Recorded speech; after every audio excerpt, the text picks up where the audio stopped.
एक समय की बात है। एक गांव में एक गरीब बुढ़िया रहती थी। वह पूरी तरह से अकेले रहा करती थी। उसका कोई भी नहीं था, न बाल बच्चे, न कोई रिश्तेदार।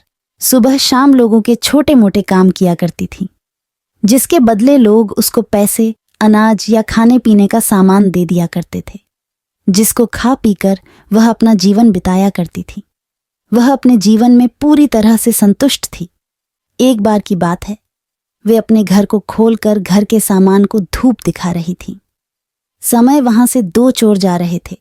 जब उन्होंने देखा कि बुढ़िया के घर में तरह तरह का सामान भरा हुआ है, तो उन्हें बड़ा लालच आया और वे सोचने लगे कि इस घर में तो बुढ़िया अकेली रहती है, क्यों ना हम आकर इसके घर को ही साफ कर दें। माना कि सामान पुराना है, लेकिन कुछ तो पैसा मिलेगा और ये बुढ़िया अकेली हमारा कुछ बिगाड़ भी नहीं पाएगी। चोरों ने बुढ़िया के घर को अच्छी तरह से देख लिया और समझ लिया कि उन्हें किस तरह से बुढ़िया के घर की सफाई करनी है। उसके बाद चोर अपने घर वापस चले गए। बुढ़िया बेचारी को सपने में भी यह ख्याल नहीं आया कि उसके घर में भी कभी चोरी हो सकती है, क्योंकि उसके घर में तो खुद के उसके कपड़े तक उसके नहीं थे। सब कुछ गांव वाले उसे दिया करते थे, जो वह अपने घर में रख लेती थी। खैर, कुछ दिन बीत गए और रात में चोर अपने 2 साथियों को लेकर बुढ़िया के घर पहुंच गए। उस दिन सरपंच ने बुढ़िया को चावल, दूध और चीनी दी थी और बुढ़िया बहुत खुश थी।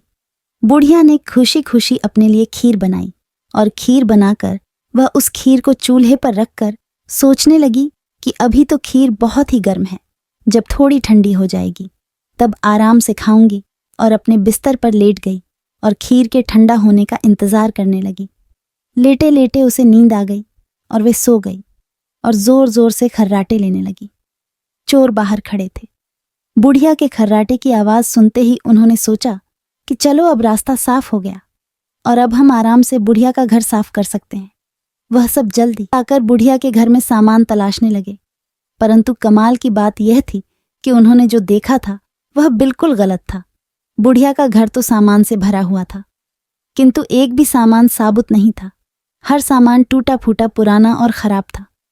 यह चोर बड़े दुखी हुए और बुढ़िया को बहुत गालियां देने लगे। वह बोले, देखो कितनी दुष्ट बुढ़िया है, आराम से सो रही है और हम बेचारे इतनी मेहनत कर रहे हैं। तभी दूसरे चोर की नजर चूल्हे पर रखी खीर पर ढी और वह उसको खाने लगे। जब वह खीर खाकर जाने लगे तो उन्होंने थोड़ी सी खीर बुढ़िया के लिए छोड़ दी, किंतु जब उन्होंने बुढ़िया की तरफ देखा तो उसका हाथ खुला हुआ था, जैसे वह कुछ मांग रही हो।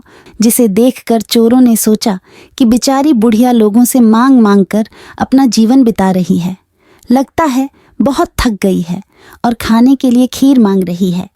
आखिर उम्र में है तो हमारी माँ के ही बराबर।